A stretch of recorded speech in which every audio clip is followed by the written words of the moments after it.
વલસાડમાં નબીરાઓ બેફામ બન્યા। ગાડીના બોનેટ પર બેસીને સ્ટન્ટ કરતો એક વિડીયો વાયરલ થયો છે। ગ્રીન પાર્ક વિસ્તારમાં બોનેટ પર બેસીને સીમ સપાટા કરતો જોવા મળ્યો। અબ્દુલ કાદરી અને મોહમ્મદ સલીમની પોલીસે અટકાયત કરી લીધી છે અને આ વિડીયોના આધારે હાલ કાર્યવાહી ચાલી રહી છે।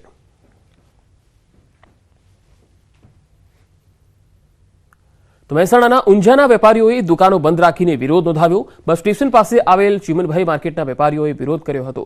રિક્ષાવાળાઓના ત્રાસથી દુકાનદારો ત્રાસી ગયા છે। રિક્ષા ચાલકોએ ત્યાં અડ્ડો બનાવી દીધો હોવાનો આરોપ લગાવાઈ રહ્યો છે। 22 વર્ષથી આ સમસ્યા છે। રસ્તેથી પસાર થતી મહિલાઓને પણ રિક્ષા ચાલકો હેરાન કરતા હોવાના આરોપ લાગી રહ્યા છે। પોલીસ કોઈ જ કાર્યવાહી ન કરતી હોવાનો વેપારીઓનો આરોપ છે, ત્યારે દુકાનદારોએ દુકાન બંધ રાખીને વિરોધ નોંધાવ્યો।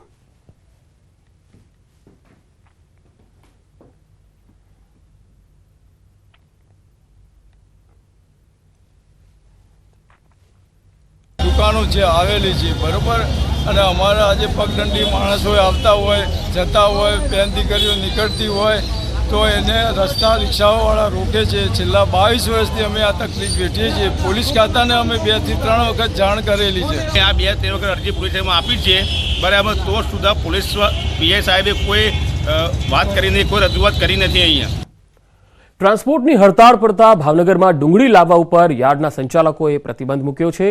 મહારાષ્ટ્ર સહિત અન્ય રાજ્યોમાં ટ્રાન્સપોર્ટની હડતાળના પગલે આ નિર્ણય કરાયો છે। આજ રાતથી ભાવનગર યાર્ડમાં ડુંગળી લાવવા ઉપર અચોક્કસ મુદત સુધી પ્રતિબંધ મુકાયો છે।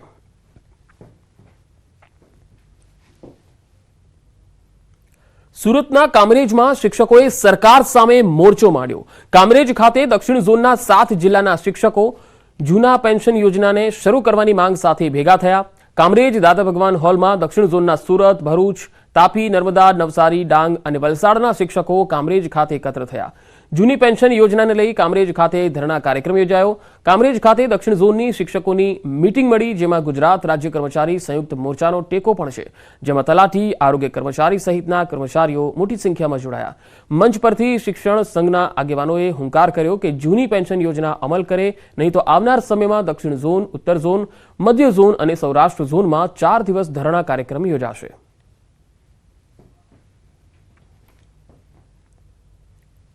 4 જાનમાં ગુજરાત લેવલે આ ધરણા થાય છે અને કદાચ સરકાર આ બાબતે એમને હકારાત્મક અભિગમ નહીં બતાવે તો આનાથી પણ જલદ કાર્યક્રમ સમગ્ર રાજ્ય અને દેશ લેવલ સુધી કરવામાં આવશે। અમારી મુખ્ય માંગણી જૂની પેન્શન યોજના લાગુ કરો। ગુજરાત સરકારે એમાં વાયદામાં કહ્યું હતું કે 1/4/2005 પહેલાંના કર્મચારીઓને જૂની પેન્શન યોજના મળે, પણ એમણે હજુ એ વાયદો પૂરો કર્યો નથી। સુરતમાં જાહેર રસ્તા પર સ્ટ્રીટ વેન્ડરોએ મહારેલી યોજીને વિરોધ પ્રદર્શન કર્યું।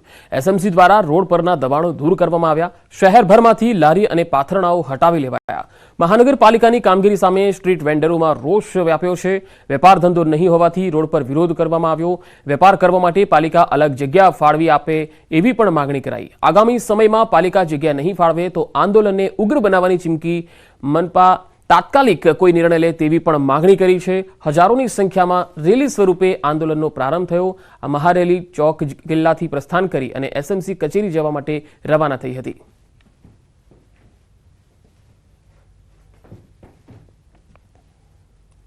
અમારે 1 મહિના અને 10 દિવસથી લારી ગલ્લા જે બંધ થઈ ગયા છે, એમાં અમને વૈકલ્પિક જગ્યા આપવામાં આવે, જે વોકિંગ ઝોન બનાવીને બધી લેડીઝો ભાઈ બહેનો જે બી છે એમને જગ્યા આપે અને અમને આવી રીતે અચાનક અમારા ધંધા બંધ નહીં કરાવી દે, એના માટે અમે આજે જઈએ છીએ।